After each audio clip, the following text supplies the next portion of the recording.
уште е на терен нашата екипа, Кристина Талеска-Големтеова и Јован Лесански-Кики. Добро утро уште еднаш и ако се слушаме повели со предвидената тема за овој програмски појас.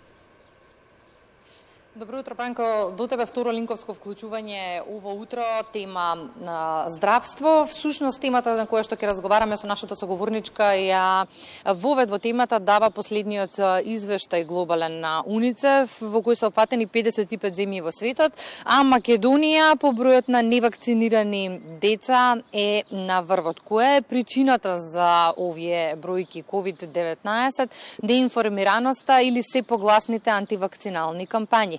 Тема на разговор со доктор Бети Гелејчевска-Илковска, која што е лекар на специјализација педиатрија во поликлиниката Букурешт. Добро утро, докторка, и благодарам за отстапените минути за разговор во утринската програма.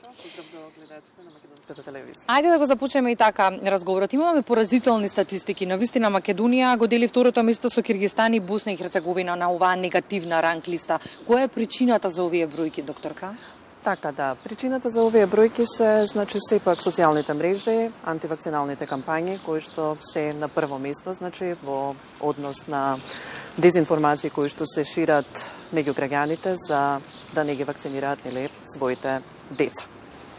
Имаме Европска недела на имунизација, која што оваа година малку поинаку ќе се одбележува. Бројни медицински тимови, 30 на бројчина, меѓу кои сте и вие. Од врата на врата, кај нашите граѓани ќе ја подигнуваат свеста за имунизацијата. Како почна се? Така, се спроведува кампањата од врата на врата, во која се вклучени, како што кажавте, вакцинални тимови од 3 општини од Скопје. Кампањата почна на 24 април, беа посетени, барем од нашиот вакцинален пункт, од нашиот вакцинален тим, околу 15 семејства. Се идеше од врата на врата, тоа беа граѓани чии што деца се невакцинирани, кои што некомплетно вакцинирани или за возраста, кои што повеќе пати биле повикувани, меѓутоа не се јавиле да ги вакцинираат своите деца. Беше разговарано за кои се причините, зашто не ги вакцинираат нивните деца. Им се објаснија, до некаде им ги решивме и дилемите со кои што се соочуваат. Ги поканивме да ги донесат нивните деца во нашите вакцинални пунктови. Кампањата од врата на врата е делење на совети на родителите на децата, а вакцинирањето на терен не се одвива, него ги покануваме во нашите вакцинални пунктови. Кога ги прашавте зошто не сте ги вакцинирале вашите деца, што ви одговорија? Па најчесто се плашат од несаканите ефекти од вакцината, да.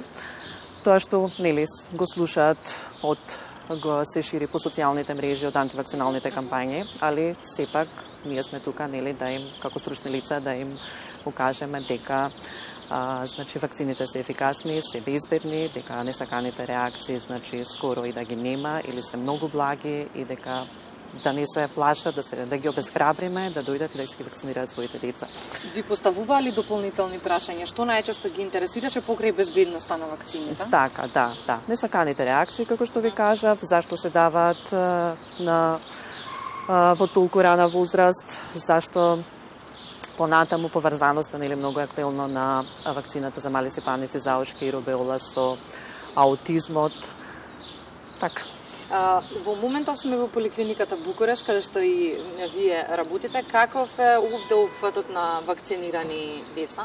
Така, овде опфатот на вакцинирани деца е над 86%. Секако таа бројка е многу далеко од посакуваната од 95% вакцинираност на децата, со која што се обезбедил тој колективен имунитет за кој се е сега. Постојано зборуваме кога станува збор барем за вакцините од редовниот вакцинален календар, неопходни сте за да можеме да одржиме континуитет во искоренување на болести со кои што сметаме дека сме завршиле работа пред години кога и се појавиле вакцините, но и во изминатиот период имавме повторно појави на болести кои што сметаме дека не треба да ги има, барем во време кога се бориме и со ковид пандемијата и со се пропратно што носи истата. Така, точно така, одредени заразни болести како што беше болеста вариола вера, искоренета е благодарение на вакцината, понатаму детска парализа, болеста исто така е во искоренување благодарејќи на вакцината, токму да ради невакцинираност, значи ни се случи епидемијата со морбили во 2019 година, значи. И секако, значи, дека ги повикуваме и се залагаме да граѓаните ги донесат своите деца да ги вакцинираат, затоа што заразните заболувања од кои што ги вакцинираме, значи децата, спречуваат компликации во тој ран доенечки возраст, кои што би завршиле, значи можеби и со смртен исход. Затоа не случајно, значи, одредени вакцини за одредени заразни заболувања, како што се туберкулоза, дифтерија, тетанус, претузис и така натаму, се ставени, значи, во тој ран доенечки период. Се со цел, значи, да се избегнат компликациите од овие заразни заболувања, како што е милиарна туберкулоза предизвикана од микобактериум туберкулозис. Понатамо туберкулозниот менингит, бактериските исто така, пневмонии, менингити предизвикани од хемофилус инфлуенца, тип Б, стрептококус пневмонија и така натаму. Споменавте 95% потребно ние да ни е вакцинирано населението за да имаме одреден колективен имунитет. Далеко сме од овој процент во моментов, но мислите ли дека ваков тип на кампањи ќе променат нешто во колективната свест? Секако дека ваков тип на кампањи ќе променат нешто во колективната свест. Тука сме и ние, значи како здравствени работници кои што работат во вакциналните пунктови, како стручни лица на кои што ќе можат да им укажат на граѓаните за ефикасноста на вакцините и последиците кои би биле доколку нивните деца не се вакцинирани. Што треба да знаат сите оние кои што ќе се одлучат, зборувам за родителите, нивните деца деновиве да примат вакцина?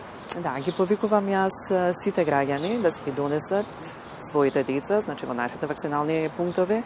Нивните деца ќе се бидат прегледани, значи ќе добијат информации кои што ги интересираат во врска со вакцините и ќе се бидат вакцинирани. 21 век сме, кога имаме вакцини со кои што може да спречеме и превенираме, зашто да не го искористиме тоа. Благодарам, докторка, за гостувањето во Прунија наутро, иако сме на ваш терен, за разговорот. Се надевам дека сите овие информации ќе бидат добре дојдени за нашите граѓани. Секако. Благодарам. Бранко, ќе те навратам на времето, ние кога растевме и кога ги примавме вакцините, јас сум убедена дека ти не се ни сеќаваш кога си ги примил вакцините, дека никој не те ни праша дали треба да ги примиш истите, но благодарение на истите пак ние имаме можност да ги растеме здрави своите деца. Уште ме чеша рамото, Кристина, тоа време, ние што сме ги примале вакцините, се трудевме и нашите деца да, тие што имаме дечиња, се трудевме и нашите деца да ги примат сите вакцини. Мора да веруваме во нешто, мора да веруваме во некој сегмент од животот, а здравството е еден од сегментите во кој што мора да веруваме и да се надеваме дека ќе се врати на она ниво на кое што ние го паметиме. Некогаш благодариме за јавувањето, Кристина.